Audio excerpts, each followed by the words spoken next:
Welcome to Career Cravings with your hosts, Dev Ramcharan and Megan Reed. If you crave a better and more satisfying career, this show is for you. We're broadcasting live on Bold Radio Station every week. Now, here are your hosts, Dev and Megan.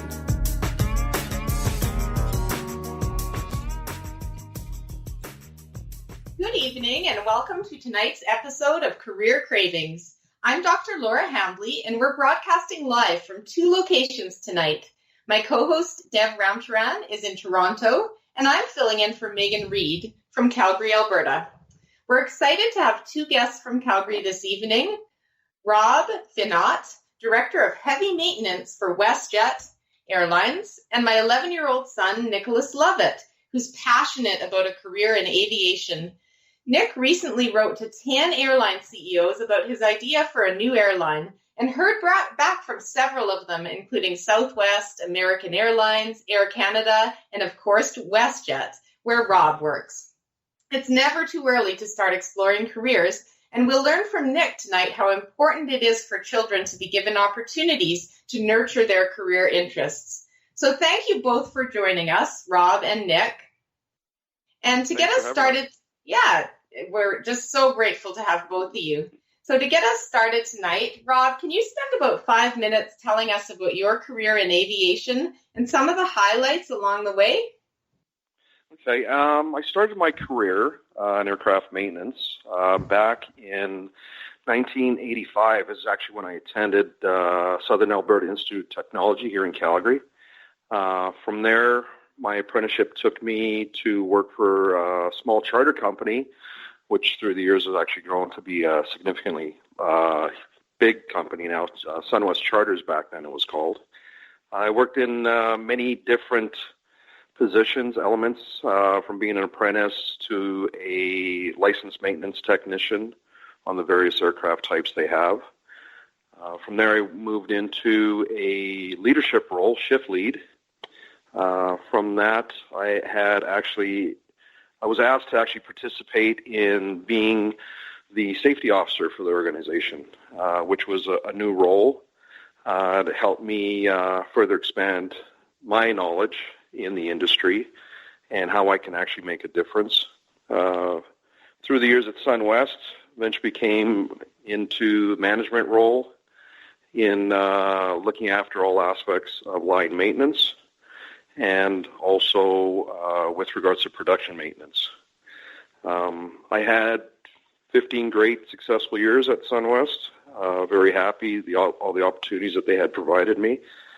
And after about then, I was looking for a new challenge, looking for what else the industry could provide me.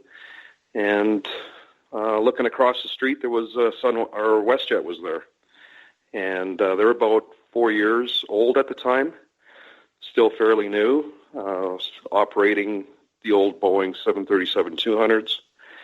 And I actually went and applied there, but I didn't go and apply in a leadership role.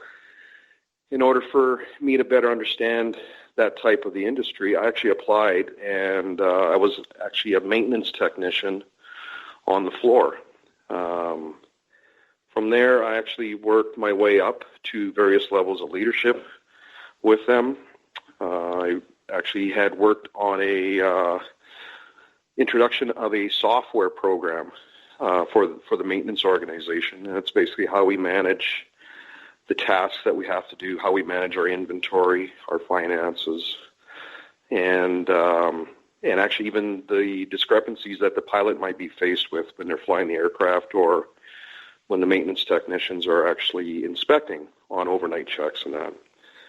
From there, I was able to participate in a team where we actually looked at ways to introduce our operations into the United States, which was a great learning experience for myself. I was able to travel to many destinations in the United States, Mexico, and the Caribbean to set up our operations. And then the next challenge that came to me was to be that senior leader, to be that director. I had applied and was granted director of line maintenance, and I did that for about 7 years. So I was basically overseeing all the activities and providing strategic direction to young apprentices and licensed technicians, just like the way I was when I first started at WestJet. And in the last 2 years, the company had actually asked me to further expand my knowledge, further develop myself, and actually moved over to heavy maintenance. Heavy maintenance is basically when the aircraft goes down for anywhere from a 2-week to a 4-week inspection interval, and they'll actually disassemble the aircraft at various stages and levels to do those structural inspections in order to actually have a safe and serviceable aircraft. And actually, I was fortunate to also be a part of when WestJet expanded. We brought onboard entertainment on board the aircraft. We first brought on live TV and going through all the necessary certifications, regulations in order to introduce a product like that on an aircraft, and transitioning on to our Panasonic system, which we currently have right now. So what I've seen through the years is how technology has actually advanced and how it's actually advanced through our industry as well. Not only in what we see at home with our own use of devices and stuff. Great. So that's interesting how many different roles you've been in and experienced, not only in WestJet, but in SunWest as well, and how you've taken lateral moves to really increase your skill set and expand your knowledge. And it's not been a straight upwards career path. It's been, moving sideways and upwards and continuing to increase your skills and your leadership abilities, hasn't it, Rob? Yeah, it has. And actually, it's been, the more I've been actually pushed into that uncomfort zone, so to speak, it's actually helped me grow more as an individual, as a technician especially, and then, of course, as a leader in any organization I've been with. So here's a question for you then, Rob. You really seem to be in an industry that you love. You've been there for quite a number of years, and now you're in a senior management role. What is it particularly about aviation that for people who love it makes them really fall completely in love? And we've got a young man on the line right now named Nick, who even at 11 years of age is in love with aviation. What is it that so entrances people about aviation? I think it's just the excitement of aircraft. How an aircraft that can weigh many tons can propel itself through the air. How you can actually connect or be connected to the rest of the world in short amounts of time. Many technicians and pilots will say it's the cool factor of the aircraft or that industry. But it's actually even the technology that we get exposed to with the aircraft, with the systems that we actually even introduce onto the aircraft. Many years ago we used to talk about aviation is an opportunity to save time, to give back time to our customers. And it's that time that it actually takes to travel from one destination to the next. It's just the excitement of taking that aircraft and what you can actually do with it and where you can take it. When I was at SunWest, it wasn't just traveling from one destination to the next. We did aerial photography, which was very exciting, with many customers. We had worked with the Alberta Forestry Service, where we actually did fire prevention and firefighting with helicopters using water buckets that would actually fly over and extinguish that. We had done medevac service is another component. So helping lives by transporting people from one community to another where they can actually get the medical need and help that they require, desire. The other excitement with aircraft and aviation are, the air shows that many of us will actually have participated in, and seeing what people can do with aircraft and what even the military or the commercial industry, what they're doing with aircraft technology and where they're advancing it to the next level. Now we're looking at drones. We're looking at autonomous aircraft as well. So it's that continuous move in technology, I think, that makes it exciting. Beautiful. That's wonderful. Oh, look, Nick, we have you as someone who's a real fan, really interested in aviation, and already at age 11, you've written a number of letters to CEOs at the top of airlines and actually gotten some responses. But can you tell us, Nick, how did you get interested in the field of aviation? What attracts you to it? So I've always been fascinated in the thought of flight, and like Rob was saying, just the cool part of it, and looking out from above in your window and going in the cockpit, and I remember when I was young, I'm like, man, it had so many buttons in there, and I always had the same question: how does it work? How? And with this question, I always pursued my likings of drawing complex types of planes. With these two components, a strong growing passion, I kept going, and I do flight simulators like X-Plane and Infinite Flight, and I just it's just developing, and it's just always growing, and it's just my love of aviation, and I've always been fascinated in it, and it's just my thing, Wow. And Rob, we've got to encourage Nick to ask you some questions and explore some things with you. So Nick, what would be the first big question you'd like to ask Rob about his job? Okay, so Rob, what do you love most about planes? I like how they're placed together. It's very intriguing how the engineers actually will design something. You look at a fuselage. A fuselage is actually a compressed cylinder, which will expand and contract. How do they actually come up with making it strong yet light enough to fly? That's things like that actually interest me. The other things I like about planes is that, like I mentioned earlier, the technology that they've actually been introducing to aircraft. We actually, in my world, we'll actually know what's wrong with an aircraft before it even lands, because aircraft is actually transmitting signals down to the ground station. We can take that data, we can analyze it, and we can actually formulate a game plan on how we're actually going to address that situation, where we can actually help the aircraft continue to fly and be less disruptive to our guests.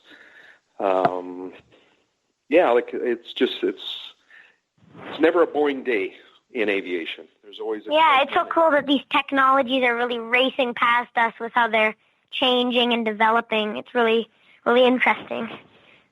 Yeah, and actually you look at being a fan of motor racing, they actually take a lot of technology that they introduce into today's aircraft, and they'll incorporate that into race cars. And that's the other part that's kind of cool, how other industries are actually benefiting from the technology that actually is brought forward to aircraft. Yeah, all connecting it together and using it to develop other things as well, which is cool. Yeah.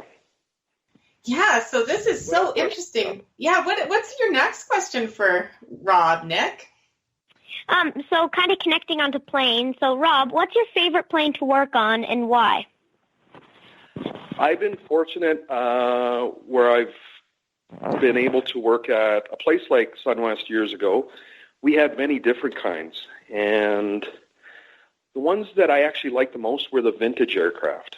So we had an old Boeing Stearman, actually an old biplane that we used to sell rides on, and just the simplicity of it and how they used to actually build aircraft back then. We also had a DC-3 McDonnell Douglas DC-3 that we actually use for cargo. And just as large as it was, and those large radial engines, as noisy as they were a lot of fun to work on.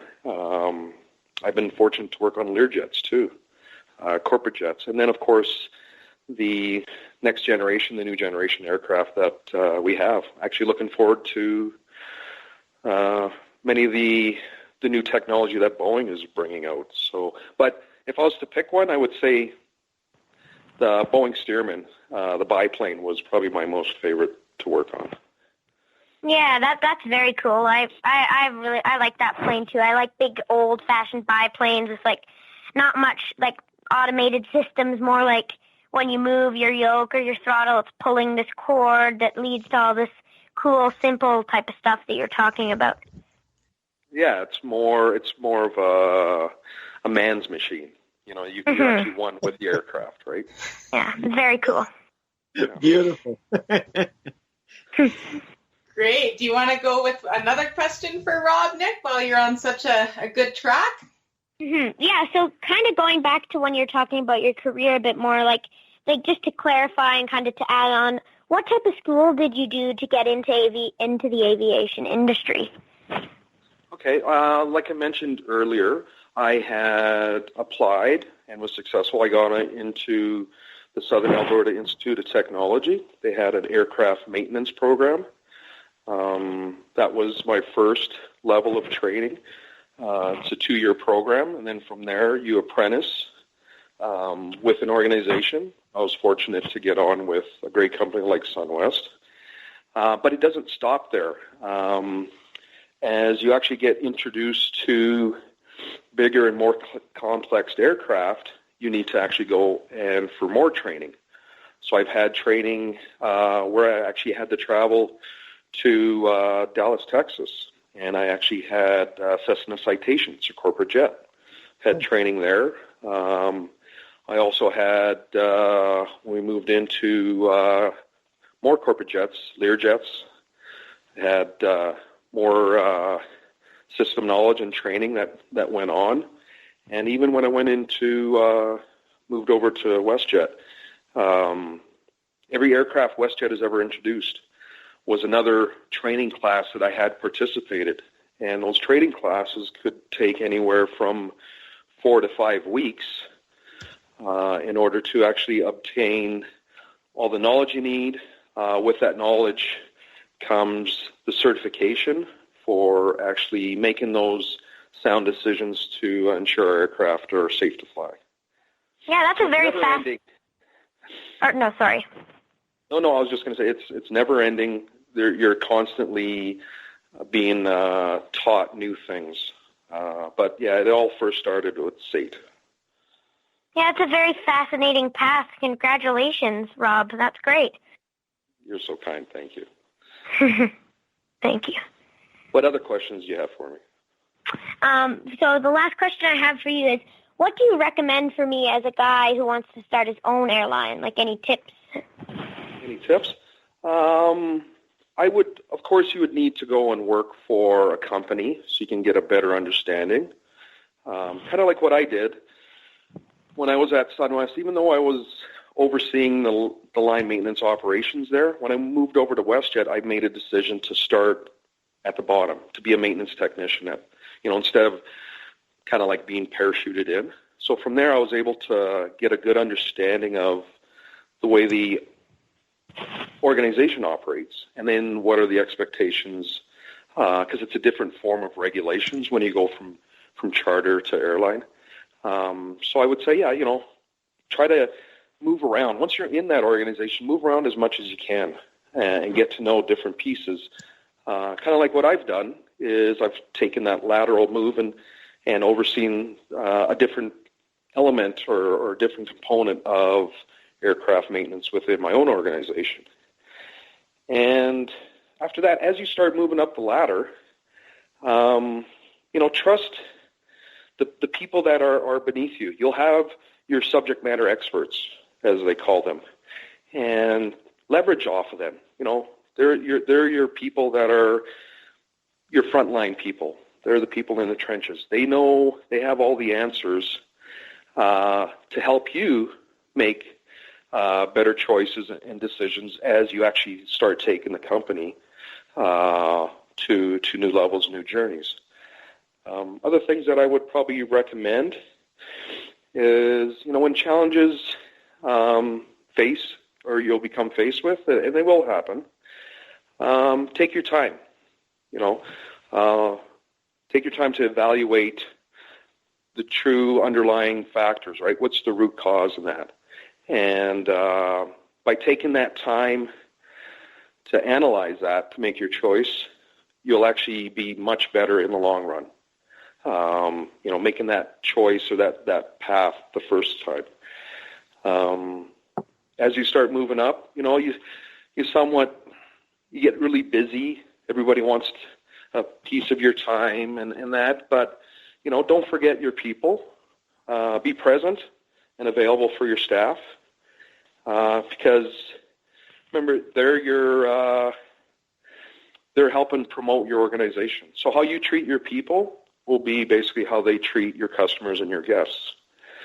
And probably the last thing would be, your job at the top. You're the CEO now. Your job is to be out there and to be strategic, looking around corners, identify those new challenges, journeys that you need to take your company, being innovative in the industry. But don't forget about what's happening today. That what's happening today may actually help drive the journey that you have to go through. Sometimes you have to make changes on the way the organization is today to get you there tomorrow. And, listen to your people. Your people are your biggest resource, especially for information. And they'll never steer you wrong. Yeah, thank you for that advice, Rob. I'm really jotting that down, and that's great advice. Yeah, it'll totally like building that road to my career, and thank you very much. That's all the questions I have for you, and I really appreciate you answering them so distinguished and awesome for me. Thank you very much. You're most welcome. Well, Laura and I have to say we've been fascinating watching this interaction between the two of you. And it's been wonderful. It's been wonderful in one way because of the fact that we clearly have a gifted young man who's asking questions and who's certainly understanding the kinds of answers that he's getting. And at the same time, Rob, we're fascinated by the degree of humility as well as sincere forthrightness that you've been bringing to your conversation with Nick. I'm sure that will have made a great impression on him. I want to take you into a territory that might be a little bit darker, given some of what we've been talking about today. There have been some significant disasters in aviation over the last couple of years. And I know having as much of the safety of thousands of flyers, of patrons of the airline companies in your hands, all of these have probably registered very, very heavily with you and have sort of strengthened your commitment to doing the kind of work that you do. Can you tell us a little bit about some of that and the impact those things have had on you and your colleagues? Yeah, actually, I was involved in a terrible accident that happened many, many years ago. It was not a commercial flight. It was a private flight. And just going through those elements, I was actually manager of maintenance back then for the organization. As I mentioned earlier about being involved in a safety officer role, I was tasked to actually create a emergency response manual. And you never want to get to the point that you have to use that manual, but it came so helpful. So it did change me as an individual to get that phone call that there was a crash.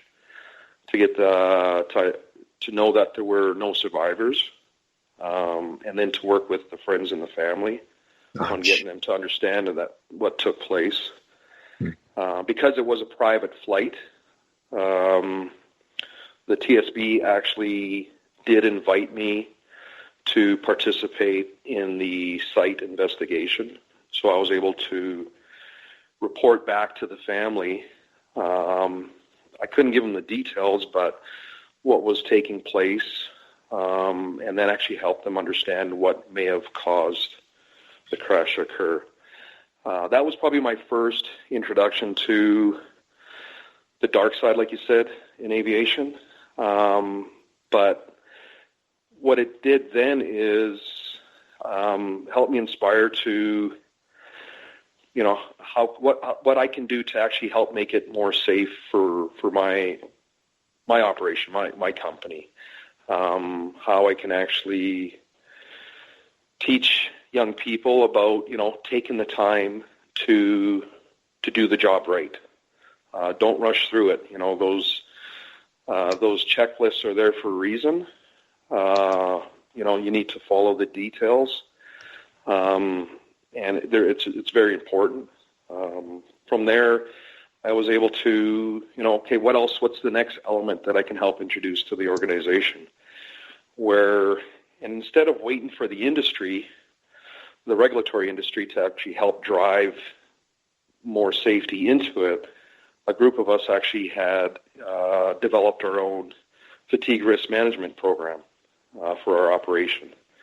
We didn't like as slow as it was going, so we decided, this is how we can actually influence perhaps the industry, is by creating our own standards, and of course sharing it with Transport Canada, the regulatory bodies, on, this is what we're doing. This is what we believe is safe for our people and for our guests, and especially for our organization. Rob, if I could just pause you there for a second. I want to point out to our listeners who are all around the world just how very remarkable what you just said actually is.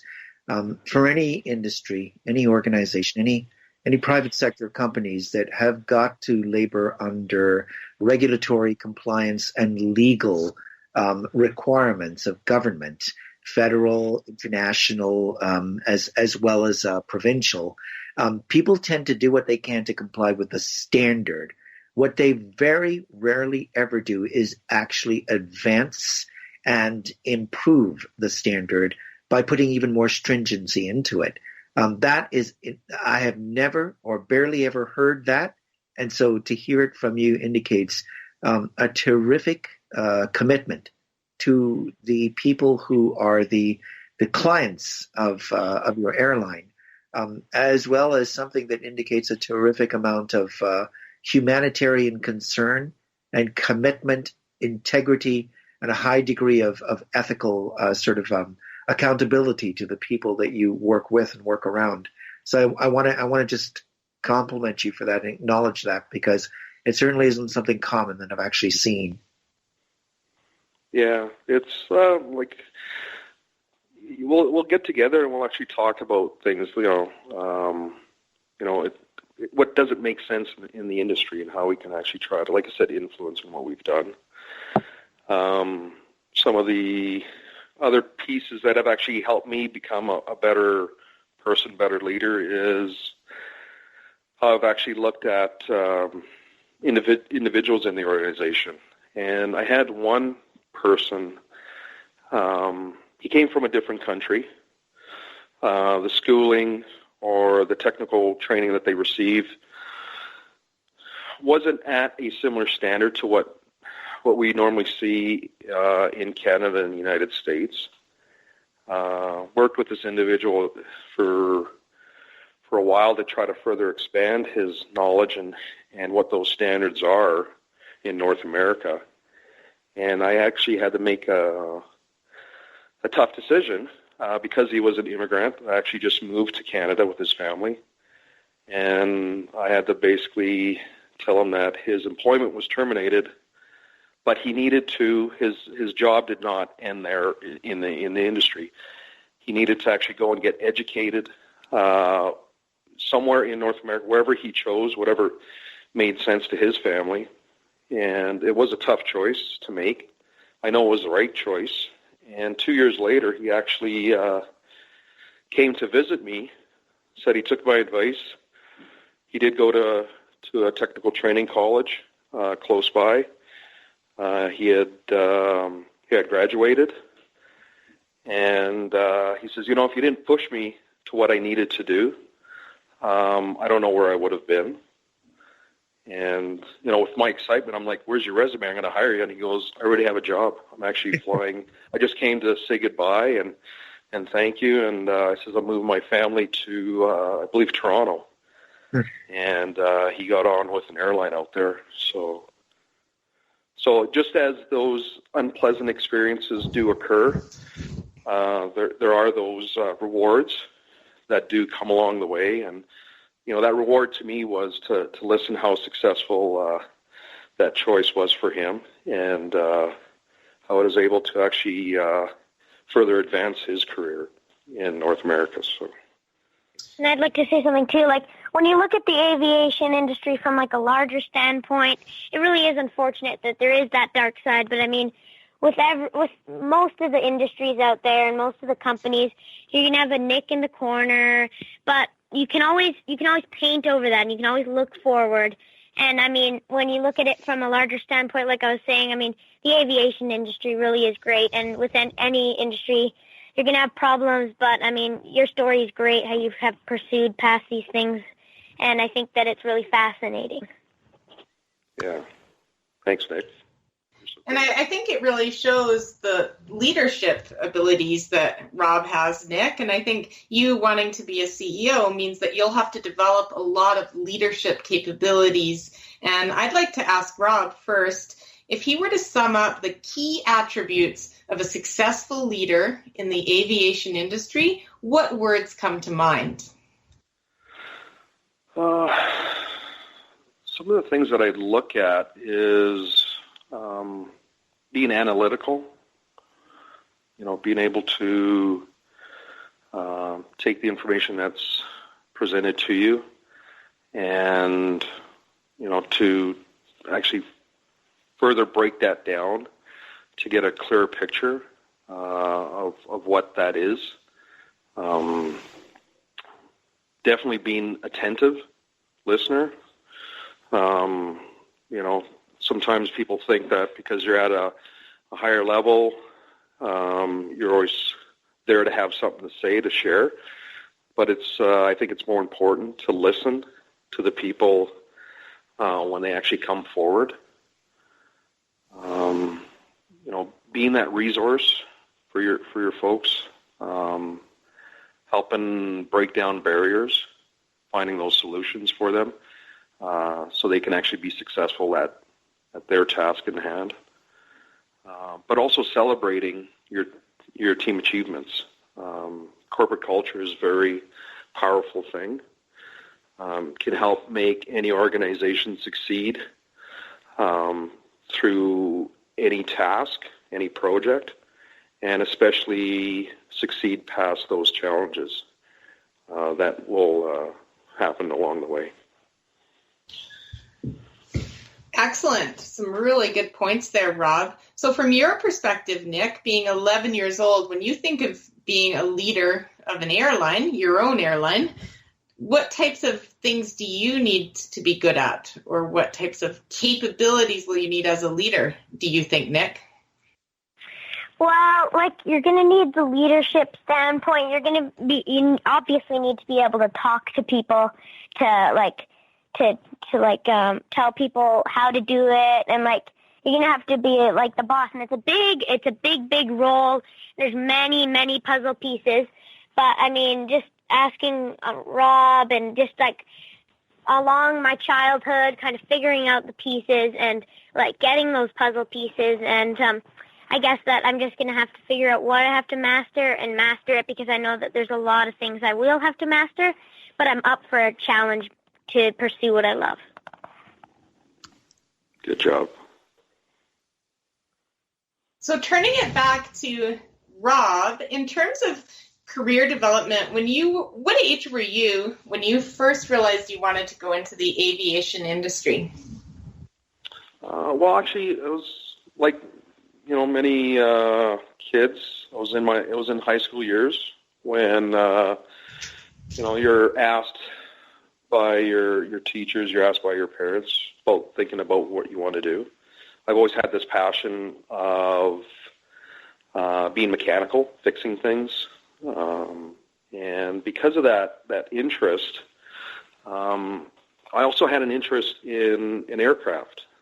As a kid, we used to spend many Sunday afternoons, evenings, actually parked alongside of McKnight Boulevard watching aircraft come over our heads and land. That was almost like a family outing when you could do something like that and just park along the side of a road. And so from that, actually, I started researching, well, because of my mechanical interests and interests with aircraft, I went and started searching, who actually provides that level of training. And that's where I came across where Southern Alberta Institute of Technology had provided that. So that's where I actually made it at a relatively young age, made that choice. Rob, I've got a quick question for you, and that is, for every one of us, as we go through the life cycle of our career, we hit those periods which are like the doldrums. There's no wind blowing. You're kind of just feeling a little bit stuck out there on the sea. And there are ways that different people get through that moment. Did you ever have a part in your career where you went through something like that? And how did you get through it? Probably when, I'd say just after that incident happened.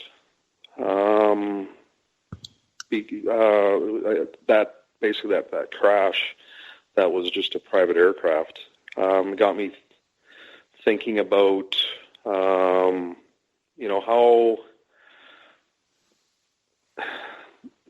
as rewarding as a career can be, it can be very damaging to someone's life when you go through something like that. And I think it was just leveraging off of each other and fellow coworkers, talking our way through it, not being shy to actually share your feelings or emotions, what that did to you. And that's probably anything that we go through in life is sharing those thoughts. It definitely does not help to bottle them up. The more that you can actually share, it's definitely not a weakness or a sense of being vulnerable. It's good to leverage off your friends, your work colleagues, to get you through those challenging times. I'd say that'd probably be the best way to sum that. So really getting the support of your team and your community and knowing that you're never alone no matter what curveballs are thrown your way, Rob, right? Absolutely, yeah. Leverage off of what's around you to get you through that. Excellent. So, Nick, from your perspective, when you hear Rob talking, what do you think are some of the things that you've learned from Rob that might help you on your way to becoming an aviation expert? Well, I mean, just never give up. Like, it's crazy how you've pursued past these problems and jumped over the hurdles. It's really, like, inspiring. So that's one thing that I'll have to remember. And I mean, I'm on a radio show right now. I mean, that's one like very good point towards my career, and having tours and writing letters to people like the CEOs of different airlines. And I mean, just things I've learned from Rob are really, really helping my understanding from like a personal standpoint for somebody that works for an airline. And I mean, things like this, I've been jotting down some notes, and like, I'm just really learning a lot of stuff. And I mean, I'm going to soak in every bit of information that I can, and I'm going to really use every drop of it. So like pretty much everything that Mark said has gone into like a notepad, or like I'm going to remember it, and like I'm going to put it into the into the puzzle and into the book, and I'm just gonna really use it to keep pushing my like down the road to my aviation career. Look, I've got one question to ask you, young man. You are very perceptive, very articulate, very intelligent young man. And the question is this. Given what you seem to be able to know and understand about the world around you, and knowing yourself even at 11 years of age, what are some of the things that you see are challenges in who you are as a person that you think you're going to have to overcome in order to become a successful executive and CEO down the line? Well, I mean, when you're CEO, you're going to have many people working for you and many pieces of it. So sometimes there's going to be that one grouchy, bad person, and I'm just going to have to figure out what the situation is, and I have to assess it. And I'm like things I'm learning about group work at school, I'm just going to have to use that information.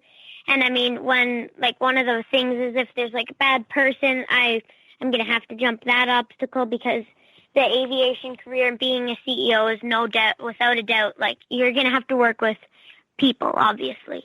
And I've always thought like if you want to start up an airline, you're going to need investment bankers to invest in you, because a plane is not a cheap piece of technology, and then having to start up a whole hub and everything like that, I mean, that's going to be a challenge. But talking to people like Rob and people that work for aviation industries in different parts of the puzzle, I'm getting that knowledge and settling it, and I'm only 11 years old. So, I mean, that's really great that I have those connections. Absolutely. Looks like there may be a couple of things that you've already got well under control. Over to you, Laura. So, yes, my question is, Rob, what more do you think would have been helpful to you growing up in terms of preparing you to choose your career path? Actually, I see the internet being such a valuable tool to our young people. When I was growing up, I didn't have something like that. We were always, the only tools that we had were Encyclopedia Britannica that was at the local library. That's how we got our information. And now it's at our fingertips. I use the internet in my day-to-day business in trying to get information, trying to identify solutions to problems. It's a very valuable tool these days.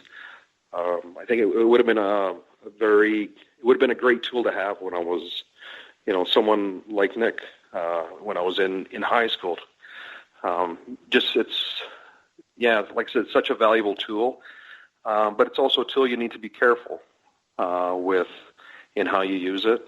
And then even what the information you extract out of there. So can't believe the first thing you always read. So you definitely need to do your homework, and you might be a lot of information you need to read before you actually get the true story or information that you're looking for. So, but that's probably one tool I wish I had when I was a kid, for sure. And Nick, can you imagine not having the internet? No, I mean, yeah, well, like just being like if you're at school, like just having to read off of a book, like an encyclopedia book, it already seems hard enough, right? Like just being able to go to the search bar on a computer, phone, any electronic device that has that, and just being able to type it, and like really, it's much quicker, it's much needed. I mean, I can't imagine it without it. And like Rob was saying, I mean, there is some things that are definitely not true on there, some very bad stuff.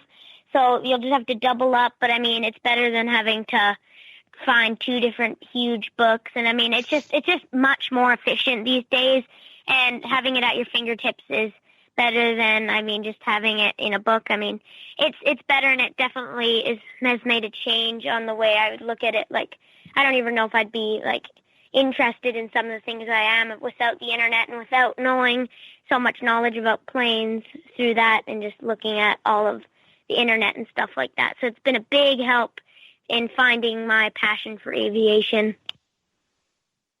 Wonderful, Nick. Do you have any final advice for Nick, Rob, or vice versa? I mean, Nick, do you have any final question for Rob? Maybe I'll start with Rob. Any final advice for Nick?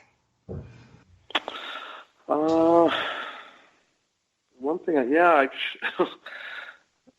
geez, we could spend an afternoon. Advice would be to, never stop asking questions. Never stop reaching out to learn more. What you've done is fascinating when you've reached out to organizations to help share your passion and how those organizations can help you become more educated, more prepared. So you're already doing a great job. Keep doing what you're doing. You're on the right path. Yeah, thank you, Rob. You've been very inspiring to me this past hour and this afternoon. I mean, I really appreciate it. And Nick, do you have a final question for Rob? Rob, did you choose WestJet just because it was the right thing to do, or was there a particular reason you chose to go work with WestJet during your career path? I had some friends that actually had joined WestJet, and they were telling me what a great company it was. And although I was already at a great company, I was just looking for something new. So, it was basically that next challenge. How can I actually further develop myself? How I can get a better understanding in other elements in aviation, going from charter aircraft to airline. So it was that development opportunity and especially the culture that I gravitated towards. That's what inspired me to go there. Yeah, that's great. And I mean, what better airline to go to than WestJet? WestJet, deserves a big round of applause. I mean, WestJet's a great airline. I totally recommend it. And I just, totally, every flight attendant I've met, every pilot I've gone into the cockpit with, they've always been so friendly. And I've never, ever seen a grouchy employee on WestJet. And, I mean, it's such a happy airline, and I'm really inspired to make my airline just like theirs. Awesome. Maybe you could take a minute, Nick, to tell our listeners about your airline, just in a minute. Yeah, so I always have wanted to, I've always been fascinated with different types of classes on the airplanes, and I wanted to, separate my airline from the other airline that would make your passengers go, oh, I want to go on that airline again, because it was a great experience. So, first of all, I wanted it to be much different in a good way, like I just said. So the name, I came up with a name, and it was called Rare Air, because, I mean, it's rare to find something that I have in my ideas flowing. So, I mean, I wrote a big letter, and I can't really read it word for word, but I inserted some key elements that I wanted to do for my airline. So one thing was, when you have a nappy, a whiny baby on a plane, I mean, it's no fun for anybody, and I don't know if anybody likes it at all, and I personally do not like it at all. So, I mean, when they're screaming and whining, it's going to make everybody have a headache. So I thought, what better way than to have these small little rooms at the back of the plane. It depends on the size of the aircraft. For 737, it might be 2 or 3. And with a small additional cost, barely anything, your parent, or you can hire a flight attendant to bring your baby back to the the soundproof rooms, where by the time my airline takes off, it'll be very futuristic. So I'm imagining this glass crib that is obviously cleaned and re-bedlitten after each flight. And I mean, just bringing the baby to the back and having it soundproof and making the passengers just much more relaxed, and it will be a better work day for the flight attendants. But if you have two people, like a mom and a baby leaving that seat, I was thinking then it's just a wasted seat, right? So one option would be, if somebody's not comfortable in the seat that they are in up at the front, let's say, they can go back to where that person was. We can switch around seats, and if somebody goes to the napping pod at the back, there's always going to be an empty seat. So when the seat isn't being used, the chairs, I'm thinking of futuristically having them able to fold down, some of them, and expanding the other passenger seats up a bit more. And I was thinking of like a curved cabin rather than just like a straight one. Like obviously the fuselage is straight, but like inside, like the cabin would have some like very like changing lights and stuff. I mean, we do have nice lights in a lot of planes these days, but changing lights and like some plant life maybe, and just making it like comfortable, you know, not getting onto this like this 8-hour plane that was just used and like all gross and nasty, like just like a humid cabin. And like my favorite plane is the 787 Dreamliner, and just like how it changes its cabin pressure and like having the passengers have a much more better experience. Like my motto is like family friendly flights. And I mean, just separating it from the other airlines to say that, oh, of course the other airlines are very good too, but I mean, if you want to change, come to Rare Air. And yeah, I'm just like, I always go to the drawing board and draw new, like first class and coach ideas, like bigger screens, and just all these changing ideas to go into my airline that a lot of people seem to like that I've talked to. Sounds like you got a great plan, Nick. And the whole idea is, what can you offer that somebody else hasn't yet? And that's what's going to make your company unique, and that's what's going to make you successful, is when you can actually come up with those great ideas that someone else hasn't thought of, and how you can introduce that and then actually have your customers or your guests actually gravitate to your company. That's a great idea. Thank you. Well, I've got to say, this has been one of the most fascinating sessions, most fascinating shows we've had. We've had quite a few dozens of shows over the last couple of years. The interaction between you, I think, has been quite remarkable, a very special kind of conversation. Rob, I want to thank you very, very much for graciously accepting so quickly, and from what I gather from Laura, very much last minute. And Nick, thank you very much for being such a wonderful co-host, as well as a guest on the show with us today. I'm going to turn it over to Laura. Laura will get us through to the next segment, and then we'll start off with segment 2. So with that, we'll move to the second segment of our show, where Deb and I will sum up the key themes and nuggets from these two aviation enthusiasts.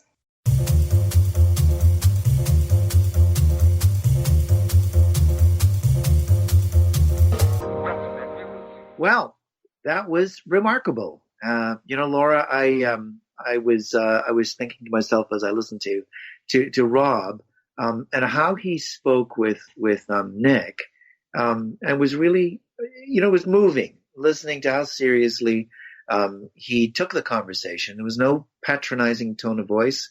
There was just a remarkable, calm, effortless sincerity in the way that he spoke to him. And I think that seems to me to be something that really is a remarkable mixture of characteristics in the man himself. He strikes me as being very down to earth, very much somebody that Jim Collins would refer to as a level 5 kind of leader, not necessarily in the spotlight, but the kind of individual without whom an organization is not going to be successful, and who's not just about his own personal glory, but he's about what is going to be best for the people that work with him as colleagues, including his staff, including the people that he works with as his peers around him. I was struck by the concern that he actually had for safety, and the fact that he was one of the people that worked to advance the standards of safety for the industry. And working primarily at WestJet in an environment where the risk, especially in the face of crises and terrible incidents, where people might lock down to only doing the bare minimum in connection with compliance and regulatory requirements. He's not the kind of man that will ever be satisfied with good enough. He's someone who perpetually through his career has pushed to improving and increasing the efficiency as well as the effectiveness of those things that he's touched and everything that he's done. What did you think as you spoke with him and spoke with them both? Well, I really liked Rob's explanation of his career in terms of how he worked his way up by embracing different opportunities that came up. And sometimes it wouldn't mean a move higher up necessarily. Sometimes it would be what we call a lateral or cross-functional career move, where he would go to a different area to expand his skill set, and then he would move up once he mastered that area. And yeah, I was really impressed with his description of leadership and what leadership was all about. So I concur with what you said there, Dev.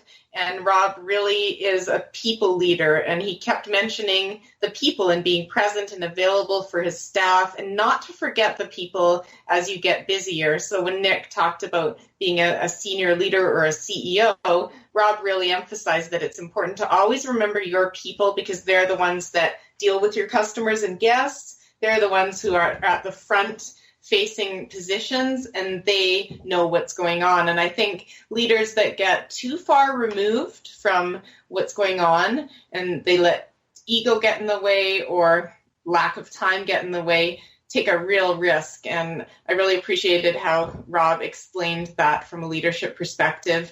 And again, his humility, his honesty, his ability to be analytical, to really value corporate culture. And I think corporate culture can often be used as a buzzword, but I really feel that Rob truly understands the importance of it and how powerful it is in motivating people, in really embracing and supporting a safety culture, etc. And I think the big lesson here in this episode for me was how children can really be inspired about different career paths early on. And I think waiting until high school to really look at career options is so far in the game. It's way better to start out as a kid and to say, let's explore different careers. Let's have those conversations. If a kid shows interest in a career, talking to people who are doing that career in their own language. So coming up with a list of things they're curious about and encouraging your children to talk to people in different fields. And most people are really happy to take half an hour out of their schedule to have those conversations. And they can be so absolutely inspiring, and they can really get a kid excited about an area. Or alternatively, they can show a kid that maybe a certain area isn't for them. But without those conversations and even job shadowing and things like that from an early age, you're taking a real gamble on following a career path that you really haven't explored or learned much about. So I'm really excited to see whether Nick ends up pursuing aviation. I think he will, but you never know, right? You just never know where inspiration and passions take you. But I don't doubt that we may all be flying on rare air one day. And Nick was one of those babies crying about 10 years ago, but I think some of his ideas are pretty inspirational and unique. So bravo, Nick, and thank you, Rob, for your great interaction with Nick. Any other final thoughts, Dev? Yeah, I'm going to cut it on you for a second, because this is not something you'd be able to do as his mom. But I've never met Nick, never heard him until now. And I've got to say that he's an altogether remarkable young man. If he is a tall representative of his cohort, of his generation, then we've got an incredible generation that is growing up right now. It is rare to hear an 11-year-old as articulate, perceptive, and as comfortable in adult conversation as Nick was. The way that he engaged with Rob was as gracious on both sides and delightful to listen to as could possibly be. And the degree of confidence, the awareness of what he has to learn as he grows older and takes on the world was just a remarkable and inspiring thing for us to hear. So thank you very, very much for that. I'll turn it back over to you now, Laura, to do the wrap for us. Excellent, Deb. So if anyone has any questions or comments about tonight's episode, let us know through our Canada Career Counseling website, Twitter, or Facebook page. We're always looking for new guests and show topics. So if there are careers out there that you've been craving more information about, let us know. With that, I'd like to thank everyone for tuning in tonight. I hope you all have a happy Monday, and we'll be back with more Career Cravings next Sunday. The career discussion doesn't stop here.